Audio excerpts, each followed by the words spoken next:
Hey guys, it's day 2 of Casey's weight loss journey. So I don't know how this video is going to look because the sun is coming right through the window and it's right in my face and I can't really see how this looks. So I'll have to just wait and see how it then. But anyways, so today's day 2. I've been rocking this diet so far. I'm liking the Nutrisystem because so far it's been super easy. I just, go in the kitchen, grab whatever that says breakfast, lunch, dinner. It's labeled.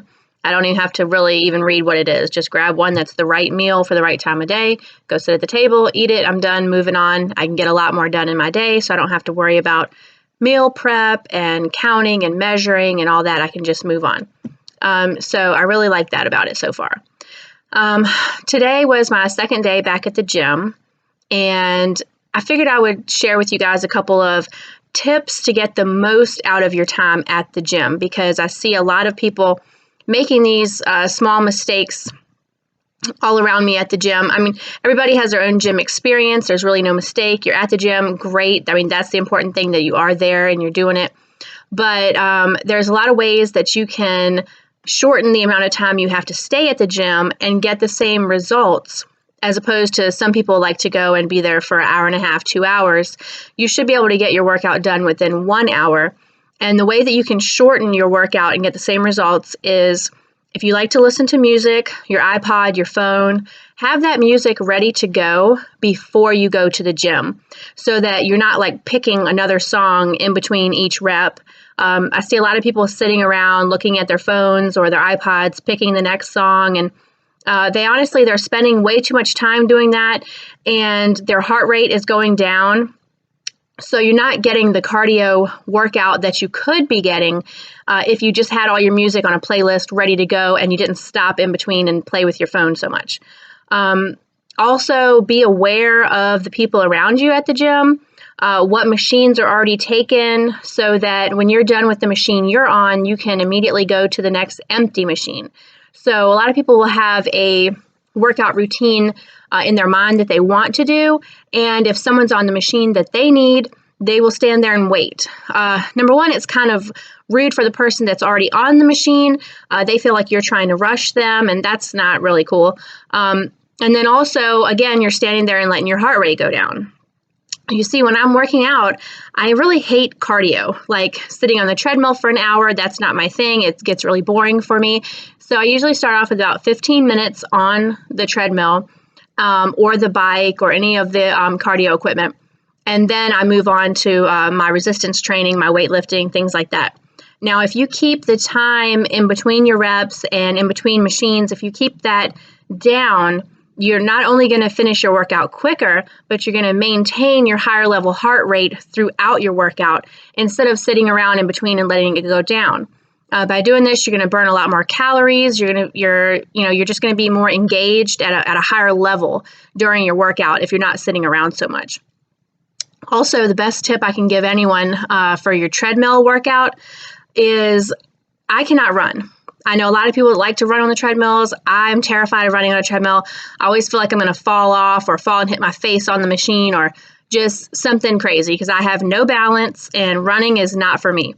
So what I do is I set the machine for about 3 miles an hour. You can do whatever is comfortable for you. And as I get comfortable, instead of increasing the speed, I increase the incline of the machine. So like you're going uphill. It's a lot easier on your joints, especially if you're bigger and you can't really run without your hips or your ankles or your knees hurting. It's just way better to increase the incline. A lot of treadmills will tell you how many calories you're burning.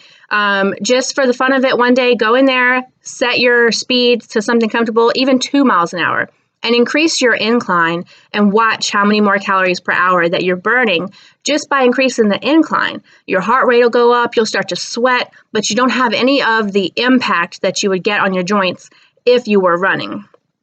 So these are basically my gym tips. Is number one, have your playlist ready to go so you're not standing around letting your heart rate go down. Have your workout ready in your mind so you can go from machine to machine to machine, but don't be stuck on it where you're going to wait for a machine. Just move on to the next thing and come back to that one if someone's on your machine. Just keep it going. And you should be able to finish within 1 hour. I usually do 15 minutes of cardio, 45 minutes of weight training, and I'm out the door. Sometimes I can even get it done in 45 minutes.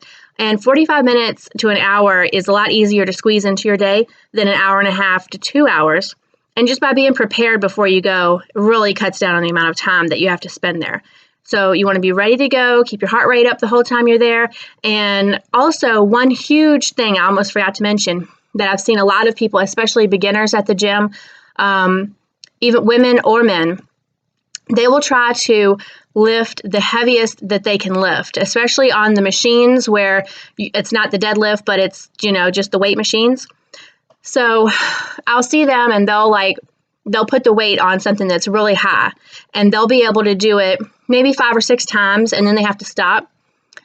Especially for a woman and you're trying to get long and lean and tone, you want to set the weight at something that you can do 15 or even 20 times.